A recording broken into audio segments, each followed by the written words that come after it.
Dear teachers, one of the most important components of the Cuemath learning system is the workbooks. The Cuemath curriculum team has been working continuously to make our workbooks more and more engaging as well as powerful. While our workbooks have significantly improved over time, we also realize that some workbooks became too focused on conceptual models and bulkier than required.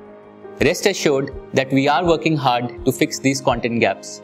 And in the next 4 to 5 months, the entire set of workbooks from grades kindergarten to 8 will all be fixed. While we work on creating world-class content for our workbooks, we realize that the physical experience of the workbooks is also quite important. I am pleased to share with you that we are moving to an entirely new workbook format, and that is what I will be speaking about in this video. Currently, Cuemath workbooks look like this. A spiral-bound book consisting of multiple modules. Going forward, Cuemath workbooks are going to look like this. A set of multiple module booklets in a pack instead of a single spiral-bound book. To familiarize you with the new workbook format, let me walk you through a sample. This workbook here is the numbers grade 1 workbook, G1, W1. Note that we've used year 1 instead of grade 1. This is to reiterate the fact that Cuemath has its own well-defined curriculum, which may not completely overlap with what a child in a particular school will do. This workbook has 3 module booklets in it. The first booklet in this pack is the first module, and this is highlighted on its cover. Of the 3 module names, the first one is highlighted. Now let's come to the interesting part. Why are we moving to this format of module booklets instead of a single book? One obvious reason is that this format will seem less daunting to a student. Completing a module booklet will be faster than completing a full workbook, and the student will get the feeling of moving faster. But more importantly, we are standardizing the guidelines for the checking of the workbooks and also sharing them with parents. Let's understand this in detail. This is the module's cover page, which shows the module structure as well as the learning outcomes. On the bottom left, there is a set of standard guidelines for teachers on how to check questions and sheets. On the right, there is space for the teacher's seal and the parent's signature. We'll see what each of these means. To check any question, there are 3 standard symbols. Put a tick if the problem is correctly solved. Put an underline if the problem is incorrectly solved. In such cases, when the students come back in the next class, you can ask them to take a few minutes to review their work and the mistakes they've made and figure out what went wrong. This will help them learn from their mistakes.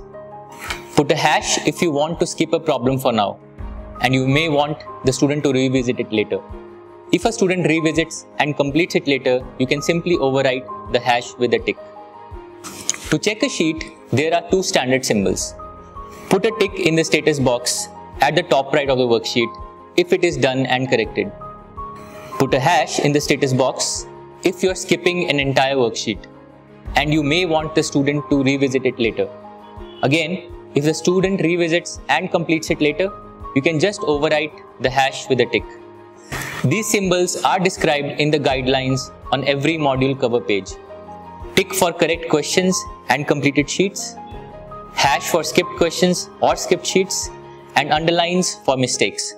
Essentially, there are only 3 types of symbols: tick, hash, and underline. We will be giving each teacher a stamp like this.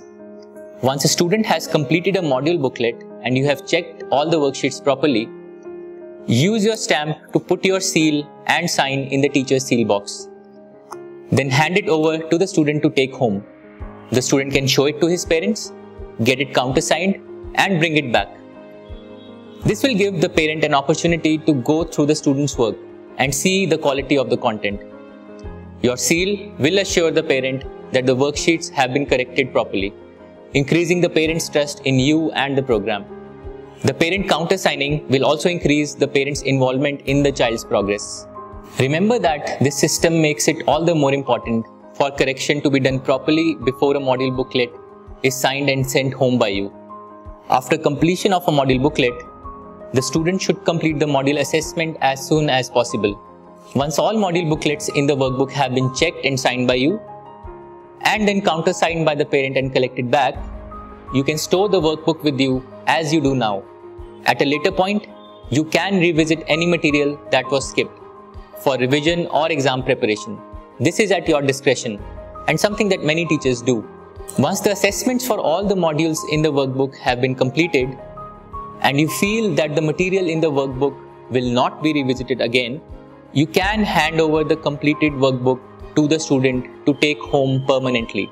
This is again an important policy shift. You can permanently hand over completed workbooks to students when all the relevant module assessments are completed and there is no material you want the student to revisit at a later point. Let me summarize everything for you. Workbooks will now be printed as a separate set of module booklets. Use standard checking guidelines to check questions and sheets. Stamp and sign completed module booklets and send them home with the student. Recollect the module booklets countersigned by the parent. Keep completed workbooks with you till at least all module assessments are done. Permanently hand over completed workbooks to students if they won't be used again. We hope that these changes in the experience of Cuemath workbooks will help you retain and engage students and parents better. Best of luck for the success of your Cuemath Center.